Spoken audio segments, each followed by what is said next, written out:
Hello, everybody. It's been a week in which a supremely trained heterosexual white male professor earned enough money from the gig economy to quit his job. Elon Musk put a chip in your brain. A Scientologist built a film studio in space. And Neil Young doesn't want you to listen to his music anymore, which is fine by me. Welcome to the Lager and Ideology podcast. Ruben, what are you drinking today? Oh, I've got a nice selection of beers today. I've got 3. I'm looking particularly bright over there. I might just bring that down. Someone commented on that. Yeah. We've got it's gonna keep on. We've got a just, it says Bada Earl. It's a just beer. That's all that is. It means only beer. So it's just meant to be like a simple thing. And then we've got a repeat of the Eastbjörn and the Hansa Pilsner. So, I've got 2 of the just beers, 2 grey cans. Yeah. I've also got 3 different beers. I wanted to respond to I wanted a Qingdao, or Sing Tao, as people call it in Britain, because one of the Twitter followers suggested a Qingdao, which was like my favorite beer always when I was in Hong Kong. It was like, it's something about the heat of like South Asia and the kind of coldness of that Qingdao beer. So I wanted to get those, but they didn't have them. So I had to go for a Chang, which is not so dissimilar, but not quite right. Quite the same. But it was good to hear from the suggestions from the guests. Also, there were some good suggestions on the actual topics rather than just the beers, weren't there? Yeah, we did have someone comment. Now I've got to find it again. The Bourneville thing. Yeah. Someone asked about the Cadbury's Bourneville factory, or the Cadbury's Bourneville wasn't Cadbury's Bourneville, a town made for Cadbury factory workers. But my understanding of that was, and I haven't actually looked into this to like check which came first, but it was just that it was a town, and that is where a particular type of Cadbury's chocolate was, like the dark chocolate started. And that's it. Right. But I suppose what's good about the comment is we were talking last week about Amazon's, the idea of worker towns for Amazon workers and how kind of dystopian that was. Mm-hmm. But the comment kind of does point out that, I mean, we know it from China as well, but there is a long history of all these kind of little worker towns and industry towns and stuff. It's probably not entirely something brand new. No, more it's actually probably something very old. In fact, just we didn't have like LTD or Co or Inc on the end of the town, or the town's namesake. So exactly. So that was good, and people should keep giving us their suggestions, and we'll think about them and we'll talk about them. We are gonna. I'm gonna have a big sip of beer actually. Yeah, I'm actually gonna open mine now. I wasn't sure when. I didn't even hear you do yours. I was waiting for like the prompt to open mine. So I took the cap off actually before the recording, but I promise I didn't sup. I wouldn't. Oh, this is all right. This is actually noticeably all right. This just beer. The marketing is okay. I like the way they've done the cap. While before we, or perhaps as we get into Jordan Peterson, what on earth is that behind you, Ruben? This is a take on the Do It For Her Simpsons thing. The one that's pictures of Maggie and Homer looks at it when he's feeling, it's like a thing he's made to cover up all the bad letters that spell something horrible or whatever. But this is Do It For Him being Ziz. Ziz being a now dead Kurdish Australian bodybuilder who died in 2011 of a heart attack. But he has become, in the last year or so, I mean, at the time he was pretty popular, but in the last year he's seen kind of a phoenix rising from the ashes, except he's still dead. But his like legacy has really taken off. Why? What's the appeal? I don't really know. He was just he was a ridiculous character. He had all these videos of just him sort of being like, I'm fucking Ziz, bruh. I'm fucking Ziz. All right, I'm shredded. You can do it. It's just saying things that you can do whatever the fuck you want if you're fucking shredded. Just like, you just would always say like, if you're fucking shredded, you can do what you want. You do whatever you want. I did not have you down for someone with a good Australian accent, but there you go. You never really know someone until you do a podcast with them, I suppose. Yeah, I guess so. But Ziz is he's worth looking into. ZYZZ. I'll plug Ziz, even though he's not here anymore. Well, it's probably related to demographic-wise the topic of Jordan Peterson. I suppose we're talking about Jordan Peterson, so people click on our thumbnail, aren't we? Is that really what we're doing it for? I suppose so. I mean, no. The very nature of what we do is that there's going to be one subject that week that is going to draw the most attention, and I actually do think it's interesting and important to talk about. And so what's happened is, in a sense, Jordan Peterson was back in the news, although I also wonder whether he is never back. really left. Or never really left. I mean, this is also what I wanted to talk about. But basically, he's quit his position. In a way, he hadn't been teaching there for ages, and I think since 2017. And presumably, he makes so much money now from his sort of various sort of, gig economy stuff, social media work, YouTubing, or that he probably doesn't need the income from the University of Toronto. But he hasn't said he's quit because he can't be asked. He said he quit because equity, diversity, and inclusion initiatives at the university created career barriers for supremely trained heterosexual white male graduate students. And so in sort of defense of these white male graduates who aren't getting a job, Peterson has kind of... Well, what is it he lectures in? Because I feel like if you're taking whatever it is he lectures in, because I remember it's something that's kind of, it's linguistics, isn't it? And, you're not going to get a job, are you really? Like, it's just one of those degrees. I didn't study film and think, I'll walk out of university with a fucking profession in hand. No. So, like, I don't know, just to be jokey about it. Well, I mean, yeah, absolutely. And he's not, exactly. And the reason for that is not because they're giving too many jobs to non-heterosexual white male graduates, which, just look at a department and you'll see the demographic of it. But you can see why he's saying this to sort of, this is he's thinking, he's using this, the retirement, as it were, to I suppose relaunch his so this will appeal, won't it, to precisely those he's already made white male graduate students who think that to his book. He made a sequel to 12 Rules for Life. Which I haven't. Have you read 12 Rules for Life? I've read I think 1 or 2 pages of the foreword, and it was just cringy the way the guy who was writing it wrote about Jordan Peterson. It was embarrassing, and so I never read it. I never picked any more of it up.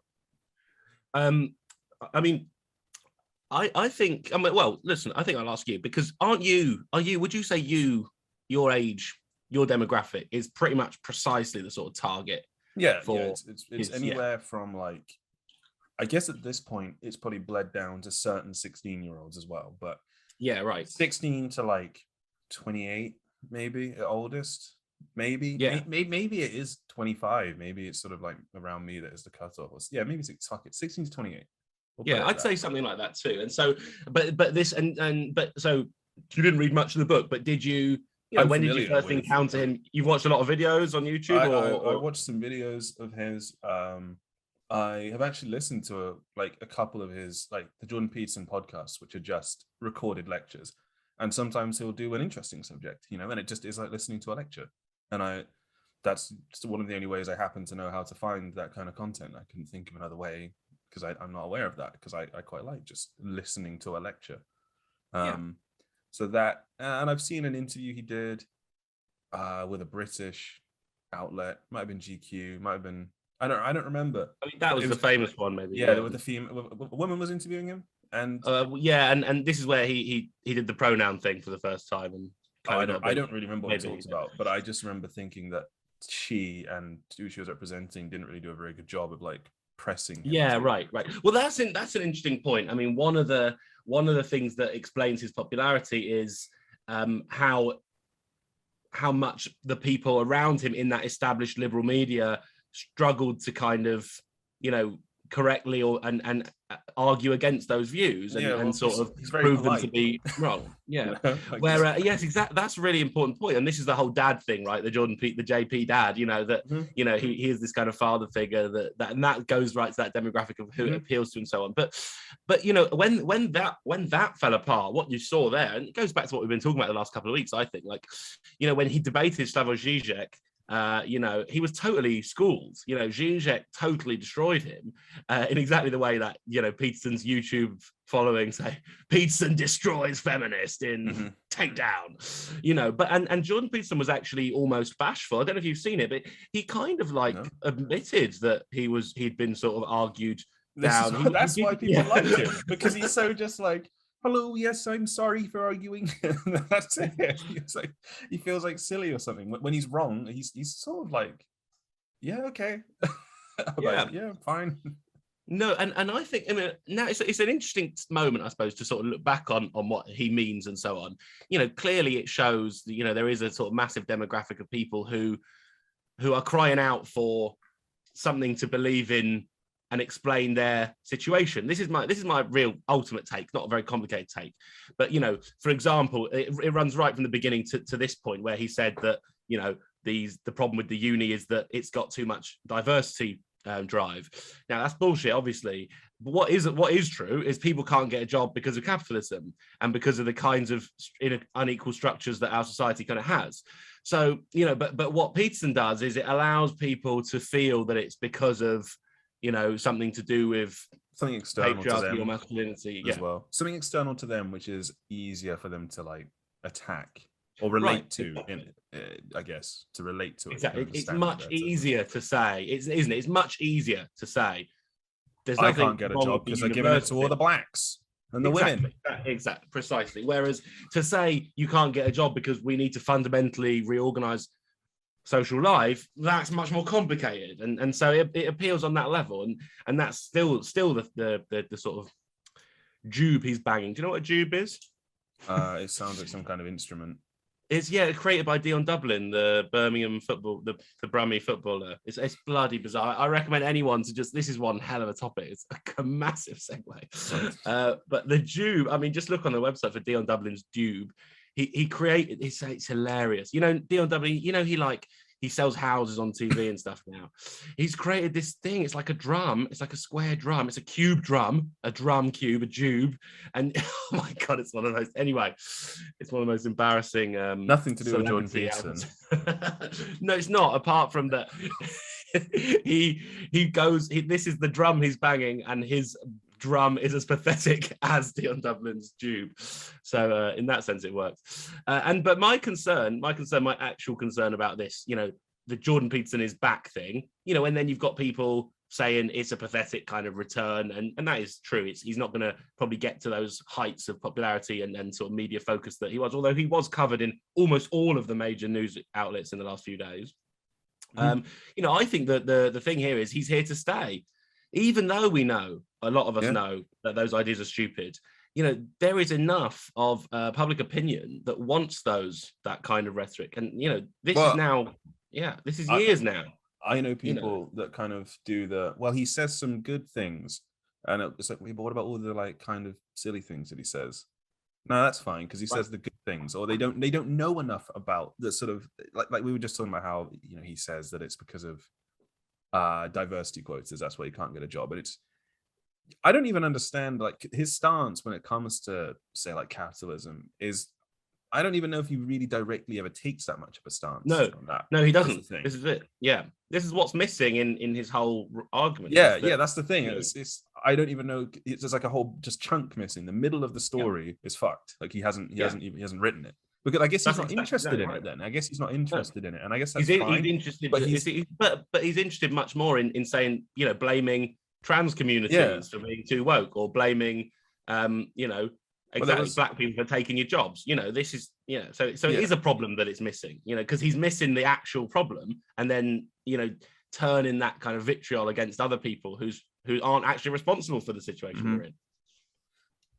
Yeah, I mean, my sort of opinion of him is that I don't really dislike him. I think he comes out of like some fucking really stupid things, and he does some really stupid things. The whole eating beef only kind of thing was just. Oh yeah, I forgot about that. What are you doing, man? Just stuff like that I'm like, I don't even. Is he even psychiatrically stable?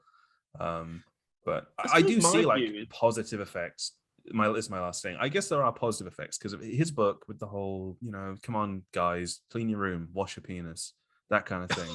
It's like, he doesn't say that, but it's a joke that he does say that. Yeah. I don't know if you can hear the helicopter flying over. Oh, that's not a helicopter. They're clearing snow. Okay. Oh, that's we nice. do have helicopters fly over though. That clearing of snow. That's an appropriate Norwegian. That's a nice interruption. That's it, yeah. So what, is there a lot of snow? Sorry. Yeah, it snowed again. But yeah, to get back on topic, because I don't have to cut things because I haven't to do it. I don't want to do that. No, don't do that. Yeah, it's that kind of sentiment of like, come on, clean your room, wash your penis, try and be a better man. But it just seems to be derived from like stoicism, just sort of like quite basic stoicism, which you could get from a better book than his book. That's quite an interesting point. I mean, I don't know if you've seen these kind of booming social media movements like the Daily Stoic and things like that. But there is a real big Stoicism revival. I don't care for any of that. Like, me neither. It's bullshit. I'm all right with the, like, you know, some aspects of, like, you know, the core of Stoicism. If you take away your tiny bits from it, which are just like, people are awful, try not to think about them. I'm like, yeah, man, Marcus Aurelius. That's a pretty good point, isn't it? You were an emperor and you had all sorts of people that hated you. We can't, I'm not going to, far be it from me to criticize Marcus Aurelius, but, you know, times have changed in a certain way, because I got it. And the problem is, right. We can't really see that, but in front of my face. You go. That's it. That's right in front of your face. There you are. But my point is this about that same point I've just made, but it comes up again here, that the problem with that is it encourages you to be introspective. And this is the problem with the happiness industry, with self-help. Fuck it, let's put other things in there. I know you've been going to the gym, but it's bullshit. I go to the gym too. I like Pilates, yoga. No, I go to the gym to be like Ziz right behind me. Well, that's yeah. That's understandable. No, but like the point I'm making is and those are necessary steps, and it is good to, you know, you want to keep yourself alive as well, don't you? But yeah, that too. There is a problem with that kind of philosophical thinking, where, because it puts the emphasis on you, and that it's then up to you to change your life, and really, you know, that is not. You'll be better off directing. My view anyway is you'll be better off directing your energy, not working on yourself, but working as a community on changing things for others. Very interesting, because a conversation I've had with a friend of mine who's sort of into the Jordan Peterson, Stoicism, working out, looking after yourself, all that kind of thing, is, and he sort of would define himself as he'd know exactly who he is if he were to listen to this. So as like a bit of a libertarianism kind of guy. And his whole thing is about, you know, take care of your family and your friends and just sort of community, and gradually everyone else will do the same and will take care of everything. But then at the same time, like you've just said, Stoicism, etc., doesn't really even encourage that. No, I don't know if Jordan Peterson really encourages. Maybe he does. It's very. No, I don't think so.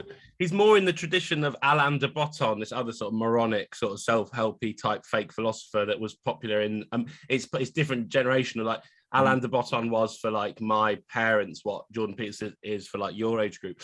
But like, yeah, you know, it's the same rhetoric. It's like you can improve things from within. You can improve things by focusing on yourself and who you are. And I think, you know, I'm not saying that can not. I agree with you that there can be certain positive effects of that, you know. But it also has it also can sometimes stop you from thinking about the bigger problem, the bigger structures, the social life, the organization of society, and, you know, essentially how to, it's a totally different approach to the one that's like looking outwards rather than looking inwards at yourself, I think. Yeah. I suppose you could just take it in like the Nietzsche direction, who isn't happy with anyone, and went utterly insane and died. Oh, like, wow. You could take it in that direction, because I've been trying to read that Beyond Good and Evil. And he's just how your sort of philosophical readings are going. I enjoy Aurelius. Yeah. But like, I'm reading Nietzsche, and Marcus Aurelius is very simple, because it's just lots of like him just reflecting on like man.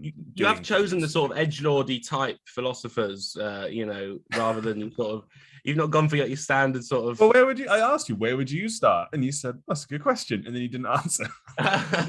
Well, I start with Marx, but you know, that's. Oh, well, yeah, of course. That's a different thing. But yeah, I don't know if I want to read the manifesto, man. It's kind of boring. I mean, there's lots. I'll tell you what, this is going to destabilize my camera a bit, but I'll show you. Destabilize the podcast. We got another minute and 20 seconds on this. Well, it's time for me to show you what I've been reading. It's a big old thing here. Look at this. Look at this bad boy. It's Trotsky's History of the Russian Revolution. The size that. You can see I've not got very far. Look at that. It looks completely unread. Got to be tiny. The print must be tiny as well. Are we talking like? Quite, yeah. It's a big thing. Oh god! Look at that. There's barely any margin on that. Fucking hell. Well, that's hellish. But no, that's not my recommendation, actually. No, I wouldn't be reading that. I mean, no, I think you should. I don't know, actually. I mean, my interests are different. It's difficult to advise. I mean, I'm mainly interested in sort of Marx and in psychoanalysis, I guess. But I have read Nietzsche and really think it's interesting. And I also find it really interesting that it's been. I know we ran out of time, but it's been grabbed and associated with the right. You know, for me, Nietzsche, to sort of come back to Jordan Peterson, reading Nietzsche is really, really radically different to reading. Jordan Peterson. Nietzsche is not. Nietzsche feels anti like everything. not right wing he at hates all. the It's Christians. nonsense. He hates the Stoics. He hates society. He hates every other philosopher. It's a philosopher that, I mean, it's a philosopher that's been grabbed by the right and turned into something that it isn't actually. So if you actually read it, you see that, you know, this is actually not what people sort of say and think it is. So it's actually a really interesting thing to read. haven't taken him at all as being on what the right. What one is it, by the way? What Beyond Good and Evil? Right. Okay. Okay. I think you should go for Genealogy of Morals. All Anyway, right. we've run out of time. Yeah. Well, that's 15 minutes. We're actually keeping up on this one. Oh, I got to down this. I feel fine. I feel great now. Does Jordan Peterson drink beer? He doesn't, does he? I don't know what he drinks. Maybe it's like fetal liquid. I don't know. I think he might be teetotal. Anyway, quite enough of Jordan Peterson for one day. But I'm sure we'll hear more about him because he seems to be hanging around. Now, the next topic, Ruben, you tell us about this one. The next we're topic going to talk about, is... Yeah. Elon Musk and the brain chips. The company is called Neuralink. Obviously, this was being talked about a couple of years ago. That's an old company. Anyway, That's an old company. But it's come back because a number of listings have appeared on the Neuralink website. I think over 70 job listings have appeared because they want somebody to oversee clinical trials, like human clinical trials. We're getting closer to the actual... And they are offering, and this is in their words, an opportunity to change the world.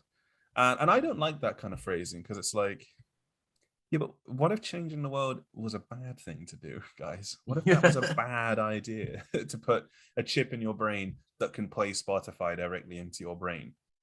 You know, because that's what it's promising. It's all these things of, you can connect your smartphone to it. I mean, really, it just seems like another way to get us closer and closer to our phones, which, I mean, you can't see it unless I put it in front of my face. But yeah, and I don't know if I think that's a particularly good thing.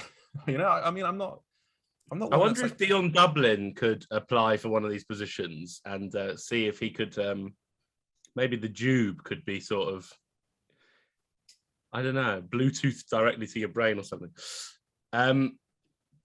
I think this is, you know, it is frightening to think that these things are reaching clinical trial stage. But don't you find it annoying when your headphones fall out? Not really. What if they didn't have to? Yeah, you know, that's the thing. It's like selling a solution to something where it's like, but that problem is such a, to me, human problem. It reminds me, you know, like, oh, my headphones are falling. Fuck, I've got to do that. You know, I'd rather that than not have that problem anymore. I mean, sorry. Don't know what's going on over here. It's okay, you got time. Deus Ex Human Revolution and Deus Ex Mankind Divided are what come to mind for me, because in those games it is like a near future world where humans have been can be heavily augmented, and one of the major plot points of Human Revolution is the Illuminati flips a switch. Literally, the Illuminati is the villain. They flip a switch and all of the people who are augmented go wild and start killing everybody. And it makes augmented humans look bad. So maybe this is the plan. Right. So you're saying you don't like this story because I don't know. I'm just like, why would you want to put a brain in your chip owned by a private company who could either be compromised, from inside, or be compromised from externally? You know, and then in some capacity, now your brain is being influenced. Now I think you're getting onto it. You know, because that's where I'm going with it. It's just I've seen a recent pop culture example of this. And no, that's absolutely, and you know, with some of the Apple technology, I'm pretty sure it has a feature. Some kind of headphones have a feature where they can read things like, you know, like wearables do, blood pressure, heart rate, things like that, so that you can be being played certain sounds in your earphones, and then the basically the algorithm knows what sounds make your heart race at what times and so on, and then that becomes data which gets sold to advertisers so that your emotions can be manipulated in certain ways to sell you certain products and so on. So what we're looking at is absolutely the editing of desire. You know, you don't yourself realize, but the technology knows so much about how you think and feel that it can actually make you do XYZ thing or buy it. And this is not controversial because there's a history of complicated advertising systems, but still you're into a new phase of that when you start thinking about a wearable that which we already have, wearables which have that kind of incredible capacity to understand the human body and its responses to things. And then even the next step, which presumably is now coming, the sort of implantable chip that can actually read, not your thoughts, but lots of your body's data, and use that data to sell you and manipulate you in certain ways. Yeah, I mean, you can derive a lot from just like human biometrics, just like basic stuff. Yeah, like biometrics. That's what and temperature and like erogenous zones as well. Like you can get all sorts of information from that. That's extremely valuable data. And this is already happening. So there's this amazing company, awful company in my opinion, called Auras London. People should check it out. I'll tweet these along with the dube. It basically, what Auras London is like, this kind of VR company. And initially, I think I've told you about this before. There's an interesting company called Within, where basically it was using virtual reality to sort of get people to give to charity by like sort of rendering these kind of like philanthropic, how like, UNICEF, Comic Relief, whatever, after Lenny Henry does his bit, there's like a little advert with like a starving African child or whatever. They did some experiments how virtual reality can make people give like 3 or 4 times more money through this kind of immersion that goes on with that. It's really interesting. So with virtual reality, maybe they can spend 3 or 4 more times on their products or something. That was exactly my take. Because I saw this in the news. How great is it that a company can actually encourage people to feel empathy? And this is the whole VR and empathy thing, and then give money. But what's the flip side of that? There's other companies like this one, Auras London, which basically corporates, like big companies, host events, which Auras London do. And these are immersive virtual events, and potential investors attend. You can attend in person. You get drinks that like have certain kind of tastes. You get visual stimulation, sound stimulation, whatever. They use all your different senses to make you most likely to invest in companies. Yeah. So it's like venture capital taken to an absolute extreme. And this is what I think is happening in a broader picture of what you say with Neuralink. We're entering a world where all of your thoughts and feelings are being increasingly harvested by a 1% of private corporations, and you're basically being turned into a lemming who does what you're told by these people. Mm-hmm. So there you go. That's bad, isn't it? I don't know what's going on. I'm really sorry, everybody. I'm just keep clearing my throat. I'll hopefully remember to dip the volume on all of me coughing.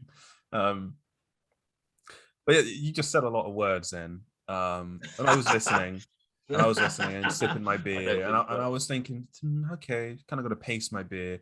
Maybe there's a science to that. I often, it makes me think of things like Peep Show, where they stop listening and it's just like the internal monologue, and it's just absolute shit what you're thinking about. And you're like, I think I've heard enough to respond, but I've got to now think you of have something intelligent. Well, I think my interpretation was too strong. I mean, no one's going to need. You don't even need to. You don't even. I mean, what I was thinking was, but that's not really much different to how it is already, anyway. Because if for example, what I think of is, like Activision, for example, will just groom people into having being flown out, having such a great time with them, that they're gonna color their experience of the game. They're gonna make that person feel some sort of empathy towards the studio and the publisher, some ridiculous parasocial relationship to the gigantic fucking brand that is Call of Duty, for example. That they'll say, oh well, they'll feel bad about criticizing it because they were put in a nice hotel and given a nice hamper. Yeah. It's just stuff like that. Like, but in this sense, I guess it's and that the hamper will contain things that appeal to your senses. There'll be a nice drink and it smells nice and it tastes nice and things like that. So, the terrifying part is a brain chip that can direct that straight to you. Okay, so all right, so I see where. Okay, so we are disagreeing, I suppose. No, okay. I don't know if I'm disagreeing. I'm just saying it's like already kind of here, but now it's going to be even more immediately accessible because the brain chip thing will no doubt take off. I mean, I don't think it's going to take off in the next 10 years, but in the next like 30 to 40. Yeah. Well, I think, I mean, so my view is we're already fucked. You're already being totally controlled. Oh, well, yeah. You're already a robot. And this is what I think when you first mentioned this topic, you said about your phone. This is, and I agree with that. The phone, the brain chip isn't going, this is my view. The brain chip sounds sci-fi, but it is not going to be as revolutionary as the phone. The phone is the thing that turned us all from one kind of capitalist consumer into a completely different kind, a completely predictable, datafied, lemming who does what it is told almost all of the day, and our whole routines, Something you brought up once about how people think, oh, my phone's listening to me because it's showing me this product that I've talked about. And I remember you saying, no, it had predicted before you even wanted it that you wanted that product based on your searches. It had gone ahead of you. I remember you saying that once. It's gone. That's right. That's why it's always so silly when people say that. When people say, "Oh my god, I was talking about buying a new car and then I got a car advert." Yeah. No, that's not how it works. You've been leading up to it. It knows based on the things you've been writing about, just that you need a new car. It knows. Exactly. And I saw this TikTok. It was like, I used to work for an unnamed social media company, and they are listening, because TikTok, like, people that are over 40 on TikTok have a particular type of. It's just kind of embarrassing. Yeah. And I watched it and I was like, well, you're lying. You didn't work for Facebook. And also, you're wrong, because then they probably are listening, but they don't fucking need to. Yeah. Well, they're listening, but not using ears. No. Yeah. So do they have access to a microphone? They have access to a microphone, probably. They probably do. Yeah, they probably do. But they don't need to. You're right. There are more efficient ways. They don't sit there listening and transcribe. And you know how bad automation software is. These people are not people gods from the clouds. They're human beings. Like if you try and say to Alexa, "Can you play Blink-182?" She's like, "Playing." Mm-hmm. Joe Rogan, it's not fantastic. No, it's not. They're not using that. Yeah, they're not. So they've got more economically efficient ways of reading your thoughts and controlling your behavior patterns than the ones that we often talk about. Yeah. So they can listen, but they can't be asked because they've streamlined their mechanisms for listening well. They don't need to bother. The process is it's long since been refined to a science, literally, like a science. It is a science. Exactly. So that's so and about Elon Musk, since we're on Elon Musk, and have we got minutes left? We got 3.5 ish. Yeah, 3.5. So this I don't think this is controversial particularly. He's my favorite of the tech bros. He's the most sort of like exciting and hilarious kind of, like Zuckerberg, I'm like, you're pure evil. Elon Musk, I'm like, at least you're funny, in your own way. At least he seems to believe his narrative in a way. Zuckerberg is like, I'm evil, I know I'm evil, and what we're doing is evil, but I don't care. He's almost like that. Exactly.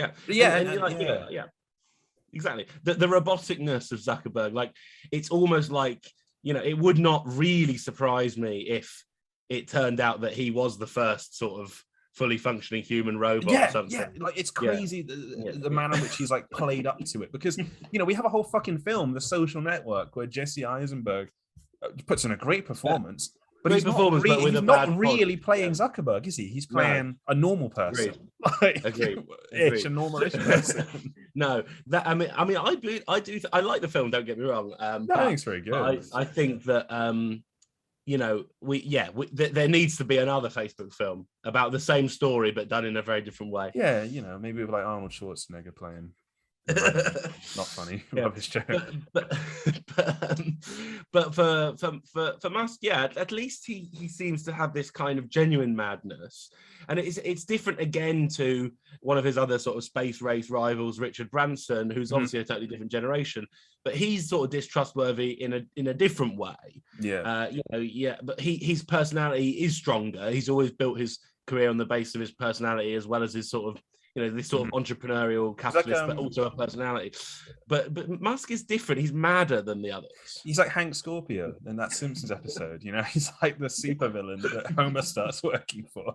That's kind of what he's like. He's just an utterly ridiculous character.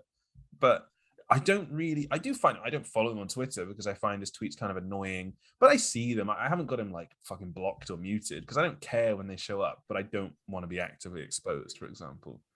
Yeah.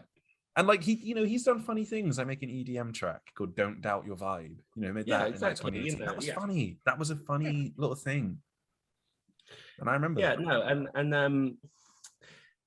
And also he's never going to get elected. This is also important. You can't see Elon Musk sort of turning politician and sort of doing that in the way that you can imagine Zuckerberg at least wanting to do that. Yeah. He is a kind of outrider.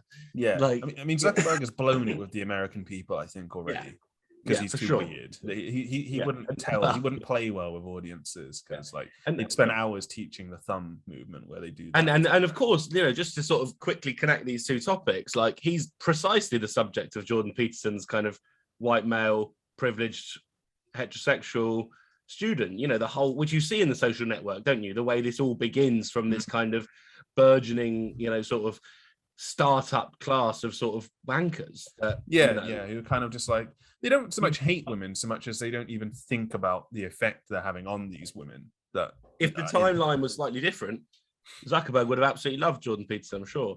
Yeah. And talking of timelines, because I noticed actually we had a good retention on we get 50% of people make it to like the end of the show, but that means that like we're dropping loads of people. But so I wanted to say towards the beginning. No, but that's good apparently. That's good. Yeah. But I should have said, I wanted to say at the beginning, so I'm now doing it now, that we are now featuring a new game in which Ruben and I compete to sort of, what do? We test our knowledge of the history of things, films, games, TV. Yeah. It's kind of time-based game. By the very nature of it, it's like a pretty close timeline. If you want to, you can never really stray too far out of like 20 years without. You kind of have to drop a point. You have to kind of drop a point, because if you want to get from 2007 to 1988, neither one of us is really going to cock that up that bad. I don't know how. You'd have to be quite deep. Well, listen, people should stay tuned to the end. Yeah, it's a Patreon segment. But I was actually thinking we should do it once. Do it once, just as I was going to say. And then it might be this week's one, it might be next week's one. Maybe this week's will be disastrous, and we'll think that was a terrible round. We'll do it again next week and let everyone every show is going to have I think it's going to be brilliant. A little game at the end when we've had 4 beers, and it's going to be for patrons, but we should do one for just to see if people like it. Yeah. And to say, and just for people that are sticking with us. I think we've run out of time. We have run out of time. And we'll be moving on to the next segment in just a moment. Okay, so we're going to talk about Tom Cruise building a sort of mobile film studio in space. It's absolutely not quite Tom Cruise. It's not quite Tom Cruise. It's it's a film he's attached to, and has probably invested loads of Scientology money. It's just funnier if it's Tom Cruise, isn't it? It is funnier to imagine 65-year-old Tom Cruise. You know what? I walked past. I didn't realise. I'll tell you, I have actually been to the Church of Scientology. Oh, I need to open my beer. And anyway, I had a test there for. I went there with yesterday. I'm sort of rambling. It's the beers. Yesterday, I walked past one in Russell Square. Yeah, near Goode Street, and so there are still like big. That's a lot. They must be rich still, because that's like prime property. And it reminded me that in my second year of uni, I suppose my Peterson years, I went to the Church of Scientology, and my would-be Peterson years, and I did a test, a personality test, and I went with my friend Charlotte, who was a medic, and we both did this sort of 100 questions questionnaire. And when we came out, they gave us the results, this kind of like graphs and shit. And they were basically saying to her she's completely normal and should not join the Church of Scientology. And to me, that I'm absolutely insane and really need the things they can offer me. So her mind was too resilient, but you were too open to utter insanity, is basically what they were. That was my 19-year-old's interpretation was, this church is just preying on weak people. Yeah. If you're a little bit neurodivergent, a little bit weird, they take you in, because that's what they do to all the actors. They take them in and they get them to like confess. They don't tell your agent they're not on your side, even though their agent don't fucking go there, probably in that scenario. And that's how Tom Cruise has been lumped in with them now, because they got him while he was young. Well, he did. I don't know if lumped in's quite right, because he's aggressively pursued it, hasn't he? He did that video, didn't he, in the 2000s, and he was mad around that era. He was very weird in that time. But I felt like that's exactly what they were doing, and that's also what Jordan Peterson does. But they obviously noticed, you're a bit unhinged. You're someone we could recruit, whereas if you just answer the questions normally, And I don't even know, maybe I was sort of playing up. I quite fancied Charlotte. So I probably sort of deliberately gave some spicy answers so that my personality would come out interesting. And then you had something to talk about. Yeah, Like exactly. 1 or 2 pints, and then she goes home, and you're a bit like,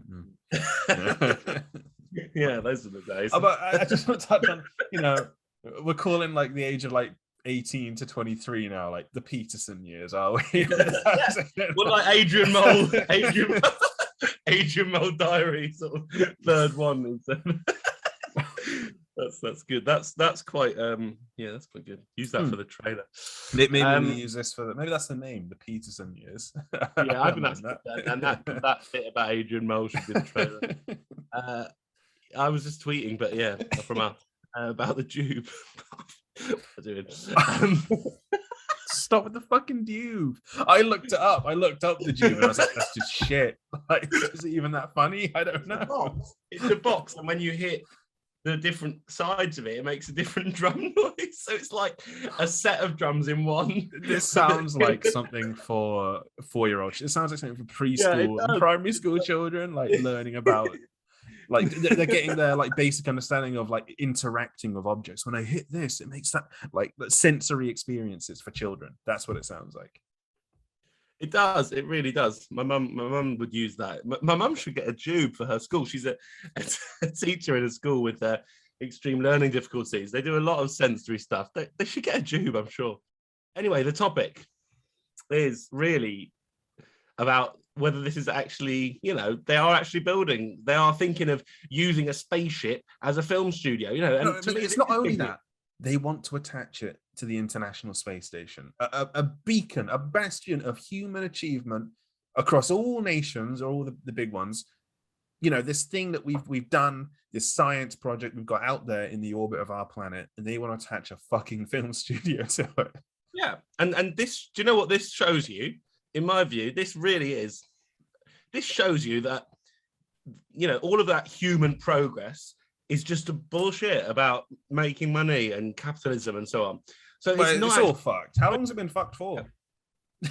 How many years has it been fucked for now? 300? But it's no surprise. Of course, it makes the scary thing about this story is it's not that unbelievable. Mm-hmm. It makes perfect sense that you'd have a few elite people flying up to a bloody attachment to a spacecraft, filming something in a studio, and then millions of other people just consuming that thing down on Earth. Like this was something that commercial. Flying up to space was something that was reserved for people that were incredibly qualified, handpicked. You're doing something incredible for humanity here. You represent the best of us right now.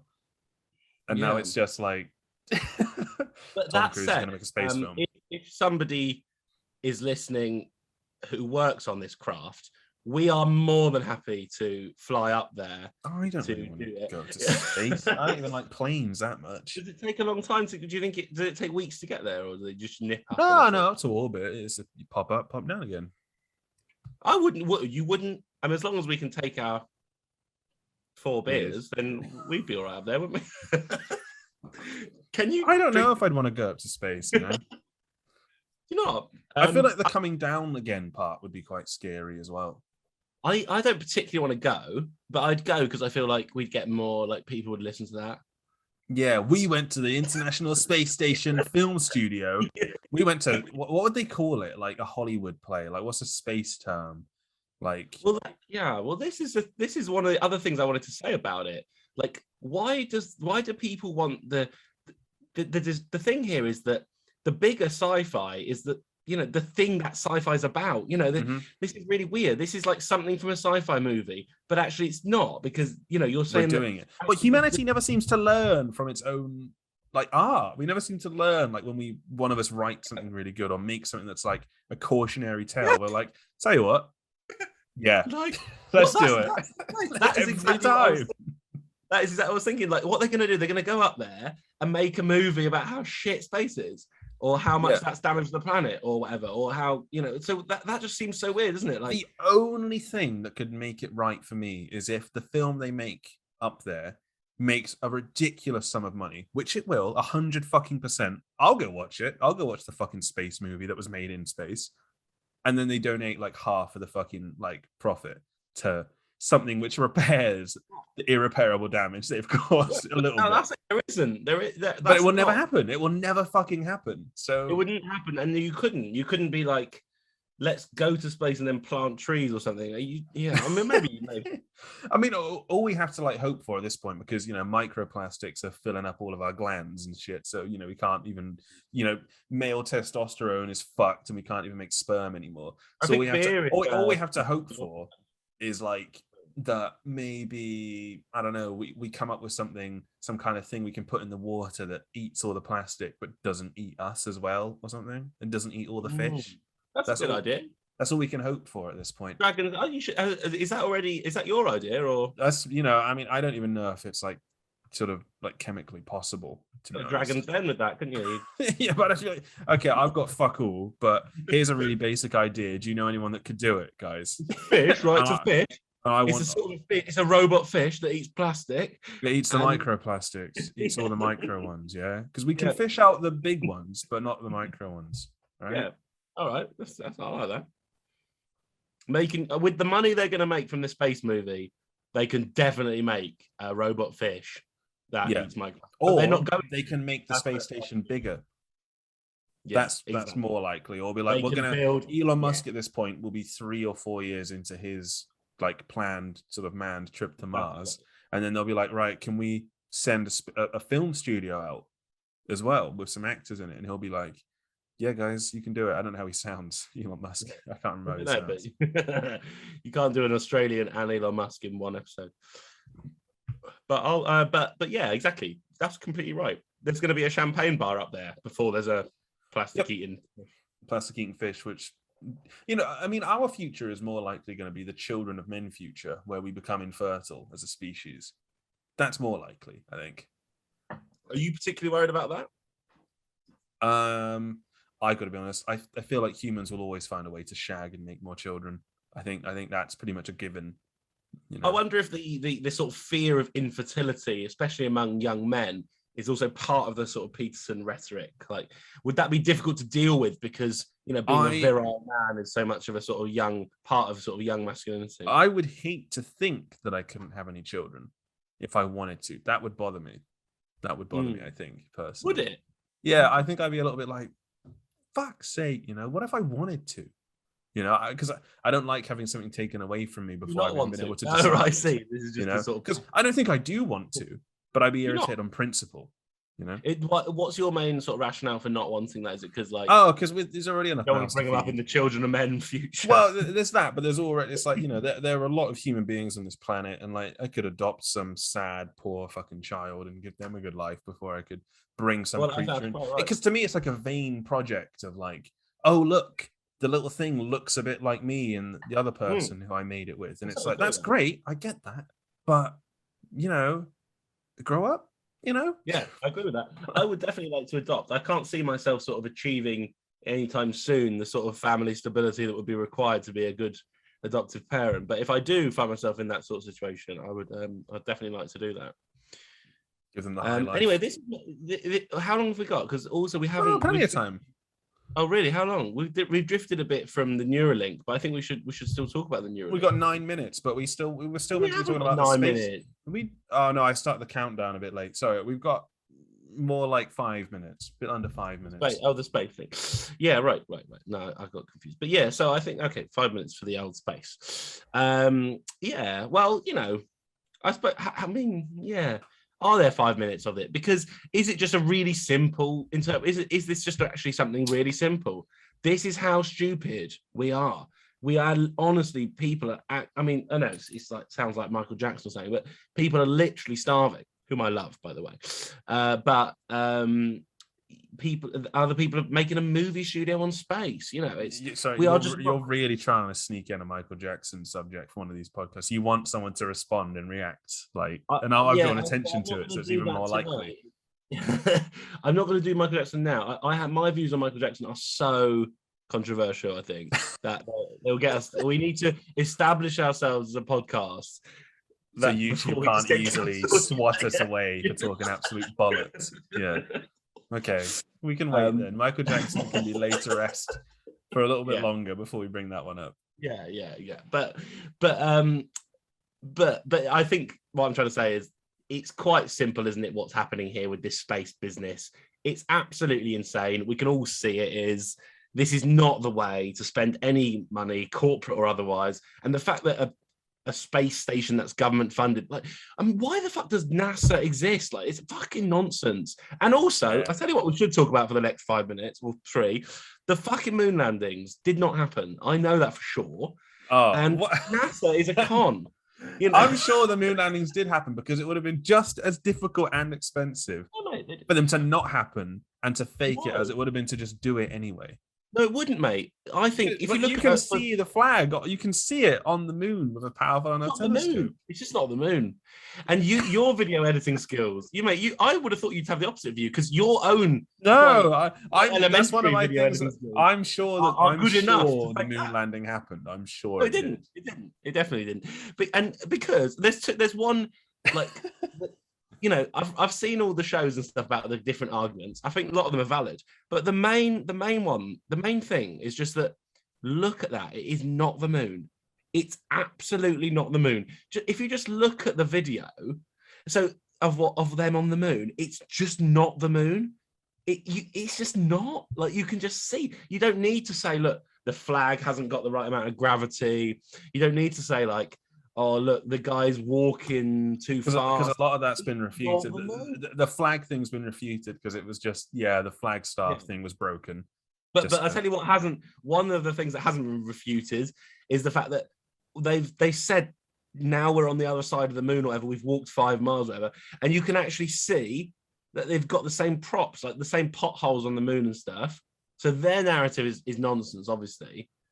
Like, because they've said, look, here we are on this bit of the moon. Here we are on another bit of the moon. What about every like Russian venture out into space? Were they all faked? Every single Russian one? Because the Russians, as we know, did absolutely smoke the US in terms of the space race. And then the US were just like, fuck it, we got on the moon first. Mate, this is why they did it. Because I think it was Nixon, wasn't it, who'd said by the time his term as president comes to an end, they'll be on the moon. Now, 4 weeks before the primaries, they go to the moon, but it doesn't look like the moon. Like, come on, guys, come on. And also looking back with history, we know that the CIA do all sorts of crazy things, all right? Maybe it was a CIA psyop. Is the moon landing a psyop? No, I think it was just filmed in Area 51 or in just some studio in Texas, because, they definitely wouldn't have known what they wouldn't know. Think about this as well. What they wouldn't know is how believable technology would be in the future. What we know that they didn't know, because they probably thought, bloody hell, this is some seriously good video editing. This looks real. And they probably showed it to loads of people who said, bloody hell, that is real. But what about every human being in the world what about everyone who saw it? Would not something surely have been leaked or suggested? But then again, they're all dead, mate. Like internet media outlet, all of them are now on the side of like the US government anyway. So and they're all the people. Loads of people are dead. Loads of the people that were close to it have been bumped off because they were going to leak it. Okay, maybe like Buzz Aldrin will just reveal before he dies, like it was fake, he should, and then die. I'm waiting for it. I'm waiting. I mean, that would be the ultimate like rock star way to die, just to say it was all fucking fake and then dies. But he doesn't need. Does he? Yeah. Does he really need to say the crazy thing is, we know we can get to the moon now. We've not bothered putting people on it again, if we did put people on it to begin with. It's just because now, I guess the trouble is for me, we live in a world where we know that getting to the moon is perfectly like attainable, a goal. Like, yeah, we can get there. It's fine. It's the fucking moon. We just send a rocket there. Boom, on the moon. Easy. Like, we know that. So then that makes me quite like, I'm like, well, we probably could have gotten there a few years ago with some spit and elbow grease, I guess, and some luck. Right, mate. I just had a little Google for you on Statista. To what extent this is, mate? I don't understand. This is the thing about this. This is not the dominant narrative today. Is that it isn't real, you're the outlier here, because I've just looked on this honestly. 61% of people. The only people who are going to be interacting with things like that are people who are like very up in arms about it, like yourself. The rest of us don't give enough of a shit to even be googling the fucking Quora polls. I'm glad you said that, because it's a question of why we should give a shit. And in the next bit, we're going to talk a bit about indirectly about the anti-vaccine stuff. And this is why we should give a shit about the moon landing still, because the central media, the mainstream media of our culture for many generations has been selling you absolute lies, and we know that. We agree with that, don't we? We don't think it's controversial to say that we're being lied to. Now there was that whole, I can't remember what it's called anymore, but the drug that was meant to be like helping the morning after like symptoms that just made loads of deformed babies be born. What the fuck is that called? Yeah, right. I can't remember what it's called, but you know, my grandma nearly took it. You know, I wouldn't be here if she believed the lies. I mean, a little clue for what's the quiz questions that are coming for you later, Ruben. But 46% of people know that Epstein was murdered. 39% are not sure, and like 3 or 8% think he was committed suicide. So we do live in a world where 90% of us know that is not. That what we're being told is nonsense, but we don't. So we're too busy dealing with like everything else that we don't even like bother to try and challenge it, because it's like, what can we even do? I've got to pay my rent. That's it. I've got to pay my fucking rent. What am I gonna do? My children will starve if I start challenging, like US mainstream media. Yeah, no, I mean, look, that's exactly it. I mean, and so the moon landing is important.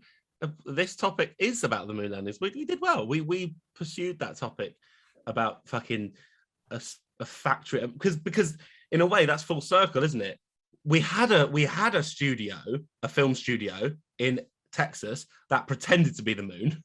Now we're gonna have one in space. Fucking up there. Yeah, that's a full circle. Going to be there. Media fucks you. It's a psyop. It's all a psyop. I love the expression of calling things a psyop. Yeah, but that's a good take, actually. Accidentally, we rambled to a sort of really interesting. I hope everyone who stuck with that fucking bollocks for the last 15 minutes feels really rewarded by that. Let's go to the fourth, because we still have to. We have to also be ready for a game at the end, Ruben. So we have to. Yeah, I know. Fucking hell. Right.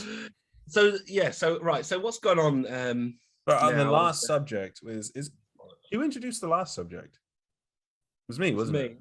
You're 2 and 4, aren't you? Yeah. Am I? I am. Yeah, I am.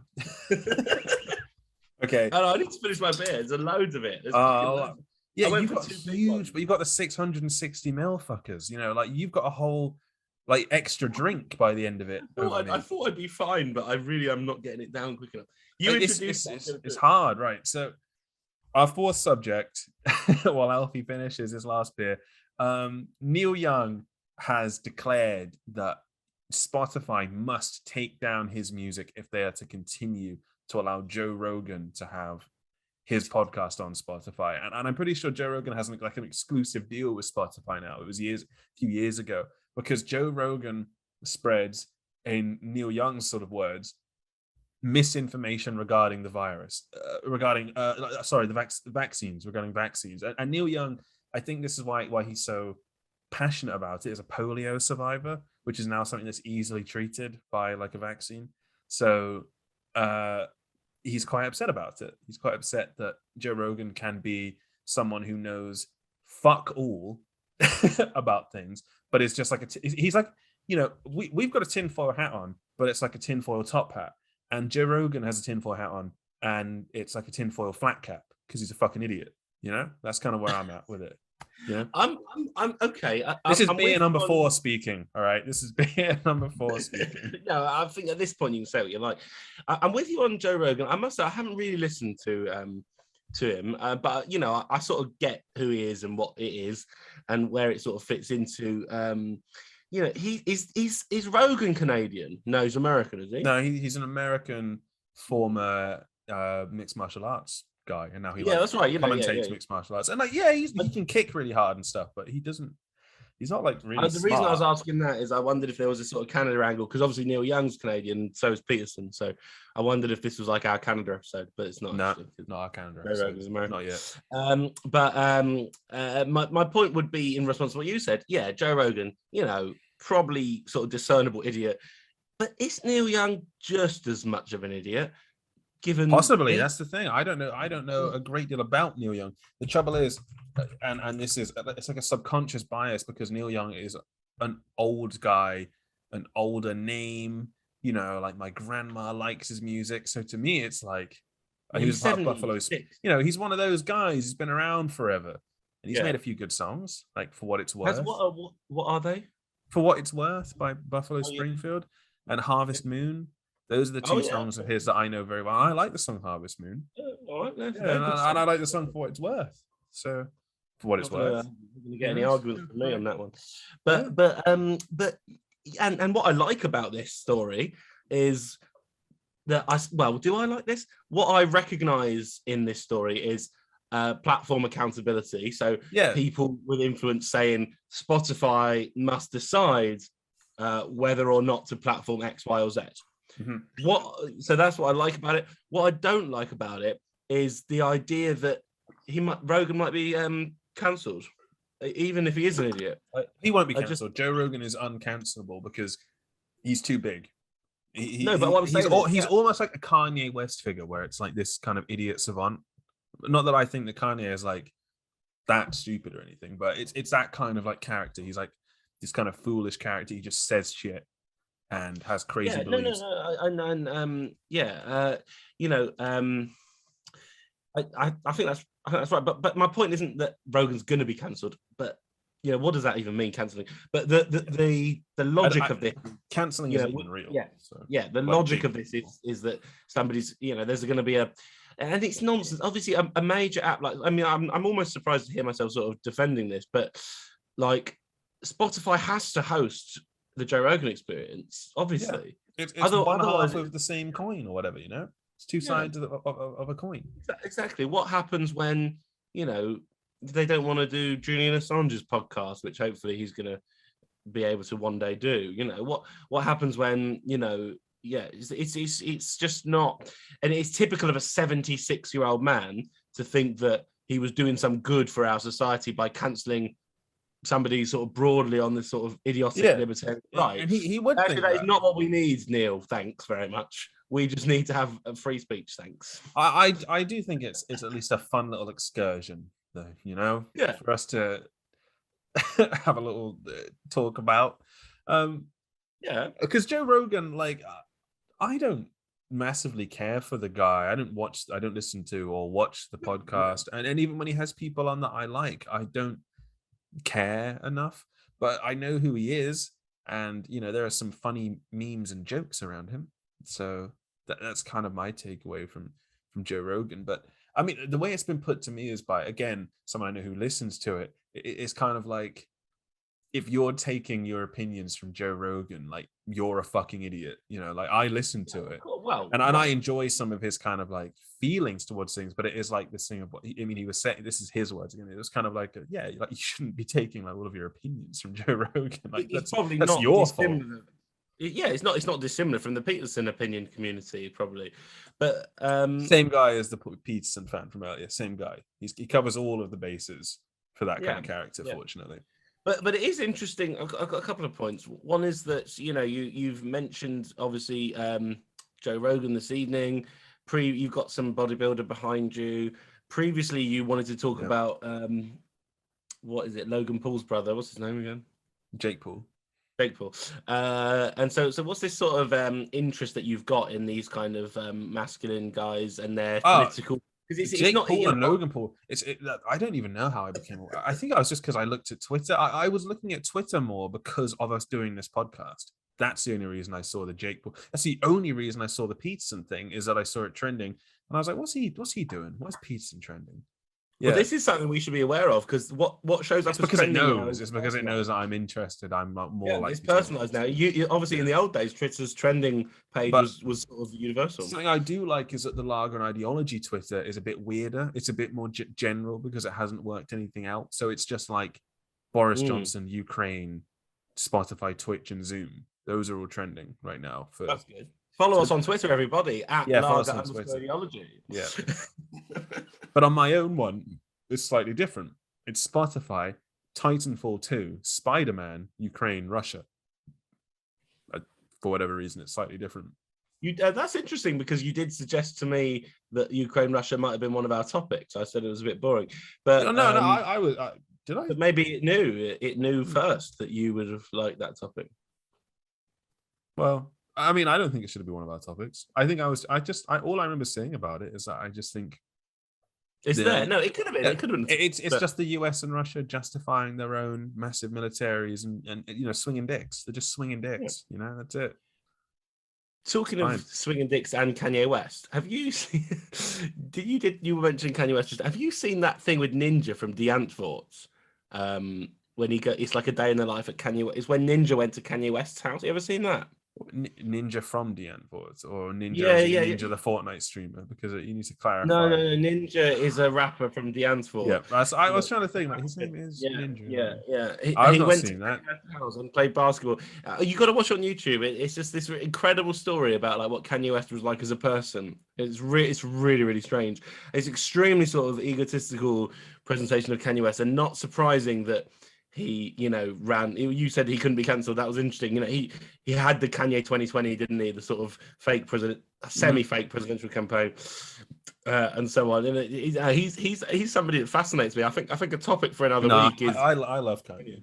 I like the music massively. Yeah, and I love it.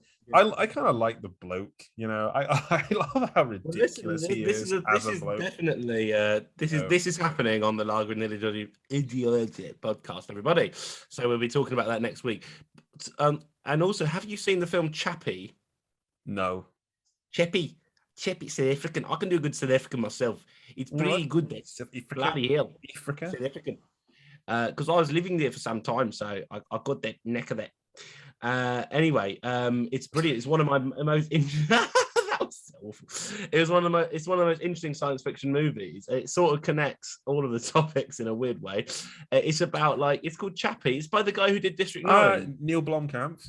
Yeah, right. Yeah. And it's about this. So it's The Antwoord. The whole group of The Antwoord are in it as actors, and they find this sort of police robot. And it's kind of like your anti-her or anti-ex machina, because the robot is like male genders, and it's just a sort of police robot that shoots people for the police, but it turns out to be like a super cool guy, and they sort of teach it how to build a friendship, and they make friends with this kind of police instead robot. of being a sexy fuck robot for you to fuck with your fucking penis, you fucking sex obsessed fuck, that's and they are brilliant. Yeah, The Antwoord, one of my most admired bands, actually, or groups. The only sort of song by them I know is like "I Think You Freaky" and "I Like You a Lot." That one. That's all I'm familiar with of them. So that's good, but that's not really about Neil Young and Joe Rogan, although it's about people with political. Something you wanted to relate to this earlier on in the podcast about. I don't remember. I think it was about just conspiracy. Oh, I think the anti-vax thing. Yeah. I mean, this is. Yeah, because isn't this the heart of it, that Young feels that Rogan is anti-vax and therefore thinks this is the flare point, isn't it? This is the flashpoint for his saying that. It's not just that he's generally right-wing, it's that he's actually saying that there's it's the anti-vax thing. I want to say, actually, in Joe Rogan's case, he does all of his, don't get the vaccine, young men. I think that's his whole thing, is young men don't get the vaccine. Young people, but he knows his audience is mostly young men. So, I get that. I get that he'd be addressing young men. He knows his audience is that. Don't get the vaccine. You're strong enough. You don't need that. You are a young person. You should be putting your body through those kinds of tests. You should. Strange to know your audience. Everything you say, I just want to sort of digress on, but it's quite strange to know your audience so well, or to think you do, because we wouldn't imagine saying that. Young men who are listening, sort of thing. I fucking have no idea what the fuck our audience is. I mean, there's only a small amount, and it's going to be a pretty weird combination of your sort of people and my sort of people. Yeah, but it'd be quite weird to sort of feel like you knew the people listening were men. Although I get that in his case, one might. Well, and to then disseminate your advice on like vaccination to them, I don't know what kind of position you feel like you're in at that point to then do that, because you wouldn't catch me on here telling people what I think they should do. I don't even think you'd catch me. I mean, at most, I do a little bit of like shithousery when it comes to like vote Labour, because it just riles people up a bit when they're not a Labour voter, and I did that a bit on my Twitter. Yeah, right, and that's just like shithousery, just being a bit of a pain in the ass. But anyway, I think exactly. But about vaccines, and let me try and get this right. I have been vaccinated, obviously. Have you? Mm-hmm. You have. I've had my booster. I had one while I was in England, and I haven't been able to get any more since moving to Norway. But I'm just working on it. So I've just been like, Yeah, no, I mean, I've had mine, but I am anti. So what was? Hang on, let me sort of see if think about this. I'm anti-vax. Although I've been vaccinated myself, I think people who hate anti-vaxxers are absolute morons. Well, but because that kind of comes back to your opinion on people that are anti-Trump. You're anti-people who are anti-Trump. Yeah, right. Exactly what you were talking about. It's just that whole. You're very much in favor of the ecosystem, kind of. No, come on, let it be. Let it do its thing. Let it do whatever it has to do. I don't shit on it before it's actually had a chance. And I also feel we're being tricked. Okay, anti-vax is the new Remain or something, or the new Leave. We're being tricked by the media. It goes back to what we were saying in the first part of it. I don't think they've yet decided exactly what side to put anti-vax on, because it's such a weird mixed bag of people. They don't quite know yet, the media, who to lean on a bit more, the left or the right. How can we make this more personal? Yeah, they're like, I don't really know, because you don't really see articles taking a side in that regard still. And Twitter is again an utterly like mad mixed bag of people when it comes to the vaccine. But I think that's the most, what you've just said there is the most interesting point in the whole of this podcast, guys. Because that is right. The media don't know what to do with this. Where are we at in this podcast? In the 58th minute, we said the most interesting thing in an hour podcast. We've only got 3 people left. 3 people left at this stage. Brilliant. No, but that is right, Ruben. It's absolutely right. What they don't know what to do with it, and it shows you that the way this media group works, let's call them, that all they really want to do is say, is it X or Y, and that they've strategized and done that around Brexit. They've done it around Corbyn. They've done it around Trump, and they don't know what to do with this one. They don't know whether it is X or Y. But it's fucking chaos. I guess that's kind of why I also enjoy it. It is the element of chaos, because I don't like when those kinds of institutions we've just been talking about for like the entire podcast step in and try and like tell you your opinion. And I see it a lot on Twitter. And again, this goes back to kind of like my hatred for American liberalism, because they're so like, well, I'm a Democrat, so I must believe X, Y, and Z. And they just fucking believe it as if it's like an intrinsic fact of their personality. And that they also believe that anyone who doesn't believe that must be the opposite. They must be. It's not even a case of we could even have a conversation and work out that. But I guess that comes down to American politics being a bit more ridiculous than, say, like British politics, which, the Liberal Democrats are a joke, but I guess at least they exist and people remember their name, because it does give you this like other one, at least for people to kind of like, oh, well, if they're not that or that, then they might be that one. They might be the middle one. Yeah, right. Well, no, I mean, maybe are you saying that might be what's better about American politics or worse? No, worse about American politics is the degree to which the tribalism becomes is, well, if you're anti-vax, you must be a Republican, you must be pro-Trump, you must hate immigrants, you must. It's almost like, and Democrats, it's the same thing. You must be pro-vax, you must be pro-immigrant, and you must be anti-Trump. And it's almost like they just willingly embrace all of these qualities because they're playing their fucking role. Like, I guess I've got to be that because it means that I'm easy to understand. I'm palatable for the other people who are within my like peer group.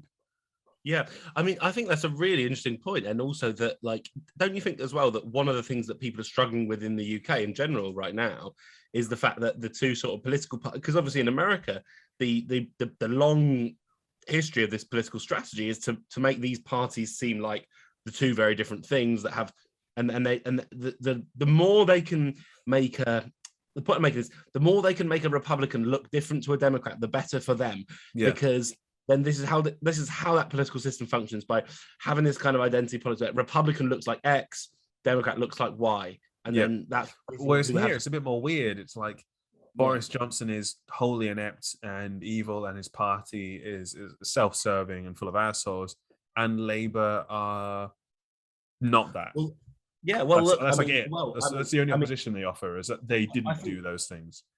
Well, I think what I want to say is that, because I felt that with a decision between Corbyn and Johnson, you were looking at two polar opposites. Mm-hmm. But what's really quite weird and interesting about this moment is that no one can bloody well tell the difference. And one of the things that happened in the last week is that Labour MP who defected from Tories to the Labour Party, that's not probably something our listeners care about. But the fact that a Labour MP, or a Conservative MP, Tory MP, you know, that just shows that it means nothing. It meant nothing to him to do that. Yeah. Because so we got that point. It's not even. I mean, I get, you could say in a world where the rest of the evidence didn't point to that. Oh, he just feels so strongly that his party isn't his own anymore, that he would, as an act of resistance, switch to another one to say, no, I can't be a part of this. I would sooner be a part of something I disagree with than this, because this is morally even worse to me. But it's not that, because when you look at the rest of the evidence, it's just like, I'm a career politician and I see this as a sinking ship. That's it. I mean, and look, I mean, not that it's really like relevant to what we're talking about, but this is going to be the first time I don't vote in an election in my voting age. I don't know what's the difference. I can see that the choices that I'm being given are completely arbitrary. I think not matter. The difference between like Keir Starmer and Boris Johnson is like it's not even, again, this has nothing to do with the fucking subject. We've just gone to like two people facing off. It was something to do with Neil Young and Joe Rogan. Yeah, well, that's okay. But Neil, Keir Starmer and Boris Johnson, they are like, they're more or less, in terms of like politically, they're very similar. You've got like very close to center, like center left, and like very close to center right. But one of them just gives less of a shit than the other. Because Boris Johnson clearly doesn't give a fuck. He does what he wants, and he hopes he can get away with it. He serves himself entirely. I think that's pretty much it. And Keir Starmer has just been told, look, don't do any of that because you might win the election. And he's actually, I guess he's like listened to his advisors. That's it. It. That's like the only difference is that. If I was really, I don't even know, mate. Honestly, if I was compelled to vote and choose between these two people, I don't even know what I'd do. I mean, part of me prefers Boris Johnson chaos. Yeah. Hilarious Boris Johnson chaos. He's not a thorn in the side of the Tory party. He's mad, and at least there's a sort of madness there. Well, it's like the Elon Musk thing, where it's like just insanity. Yeah. It's just like, he's doing his own thing. So that much is true. Whose side do you want in Neil Young versus Joe Rogan, though? No one's. I don't really give a fuck, because it's Spotify, and the Spotify platform isn't exactly like they're super cool guys or anything. Like, they pay their artists like 0.0001 penny per stream, so it's like, fuck them as well. I just don't care. Well, I mean, actually, that's actually kind of it. You've got two people saying, it's like arguing over a lump of shit. I want to be a fly on the lump of shit. No, I want to be a fly on the lump of shit. Who cares who's a fly on the lump of shit? There's plenty of shit to go around. Yeah, exactly. No, but I do appreciate, at least, I suppose, the last point. If you're 76 years old and you know that your songs make money for a private company, at least you can lobby the company maybe to do something that you believe is right. So that part I respect. I just think he is wrong about what he's saying. Yeah. Young. Anyway, we must have run out of time. Yeah, no, we have, definitely. I started ignoring the timer. We've gone on this one for like 20 minutes. Have we really? Yeah. Wow. 21 minutes. That was the topic we were least confident that would be fun. Yeah, but we was okay. We were flying. Yeah. Anyway, let's do the game. Now I got a second. No, we got to close the podcast off. All right. Thank you. Oh, yeah. Oh, no, but I mean, the game is going to be here anyway, but I need to use the toilet. So Yeah, no. Thanks everyone for listening thanks everyone for listening to the bulk of the podcast. This is the main bit. I appreciate any of you that are listening. Maybe like 500 views. That's pretty cool, I guess. I like that. That's nice to see. Yeah, thank you, everyone. And I like some of the interaction. We got a guy called like J-Dog or some shit who's been interacting a little bit, asking us questions. And, we'll find a way to incorporate actually discussing some of these things a bit more. I do appreciate the comments, so I do see them because, we don't have enough from it to be like a problem for me to see them.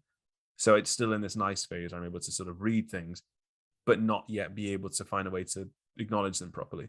But we should just have a little bit, because some of the comments, we talked about them a little bit at the beginning, but weren't sure who they were from and so on. But like with the Bourneville thing and stuff, we should just have a little bit where we sort of pick up on some of the old topics from last week and just see what the most interesting.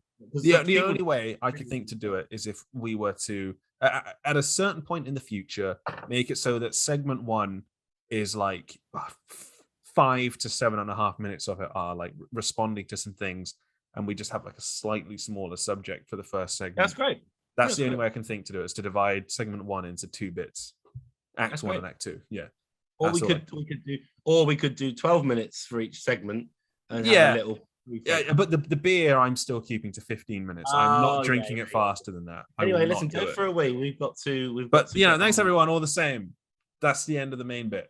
See you next week, everybody.